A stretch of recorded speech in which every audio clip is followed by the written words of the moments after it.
Hello, my name is Bob Flynn. I'm an emeritus professor of psychology at the University of Ottawa, and I'm also a senior researcher at the Centre for Research on Educational and Community Services.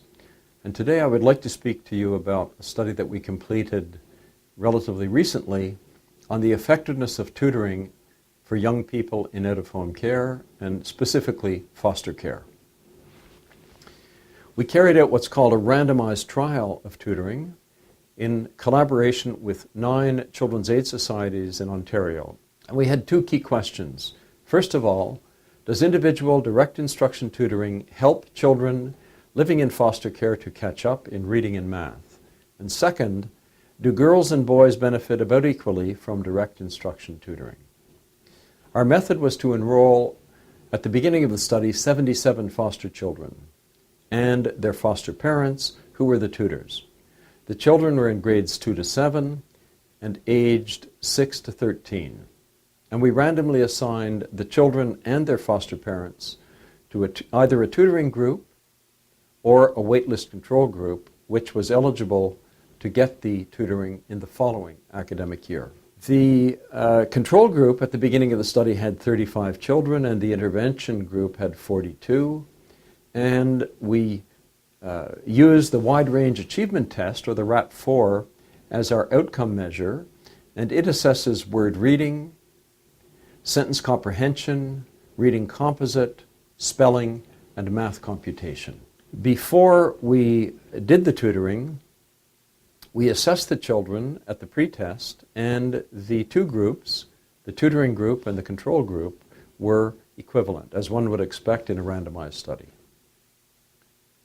At the analysis stage, after the post-test, 64 children remained in the study, 30 in the tutoring group and 34 in the waitlist control group. And the groups were still equivalent despite the attrition. We had to decide how big we would consider an effect had to be before we thought that it was significant. And we used Lipsey's criterion of an effect size of 0.29, which may seem a little bit weak, but educational interventions are difficult, and educational outcomes are not easy to influence. Therefore, we adopted Lipsey's criterion of 0.29. So our first question was, does individual direct instruction tutoring help children living in foster care to catch up in reading and math? And we found that in word reading, first of all, we were not successful in producing statistically significant gains in word reading. On the contrary, on reading comprehension, which is a more complex skill, the children in the tutoring group had a gain that compared with the control group that was well in excess of Lipsey's criterion of 0.29. On reading composite, which is the combination of the first 2 subtests that we have seen, we were exactly at Lipsey's criterion of an effect size of 0.29. On spelling, we had only a very weak effect. And finally, on math computation, where the children were weakest of all, we had our strongest effect, well in excess of Lipsey's criterion. So to conclude, for question 1, we found that tutoring produced statistically significant and substantively important gains in sentence comprehension and reading composite, and also in math computation, so in both reading and math. And these effects were about as large as we find in the general population of children of the same age who receive tutoring.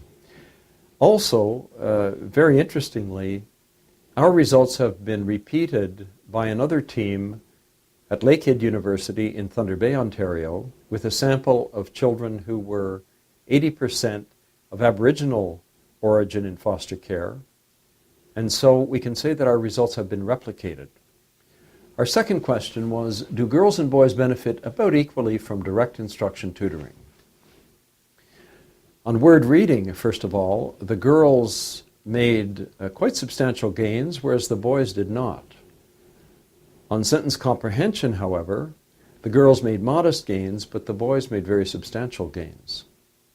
On reading composite, both the girls and the boys made statistically significant and modest gains.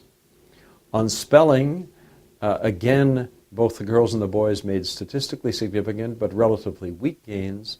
And finally, on math computation, both the girls especially, but also the boys, made statistically significant and important gains.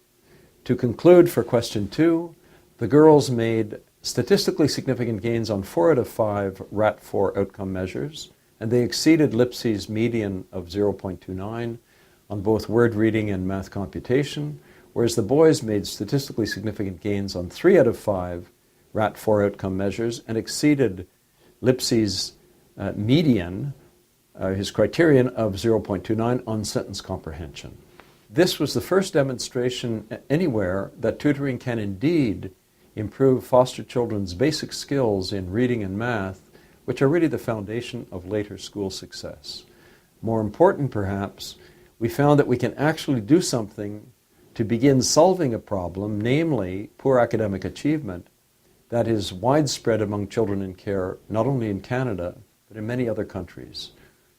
Third, colleagues in Spain, Sweden, Norway, and Denmark have expressed strong interest in our results and are planning their own studies. And in fact, we've also been invited recently to England to describe our results. Fourth, we are now launching 2 new studies to see whether or not we can improve foster children's school success through attention training and further tutoring.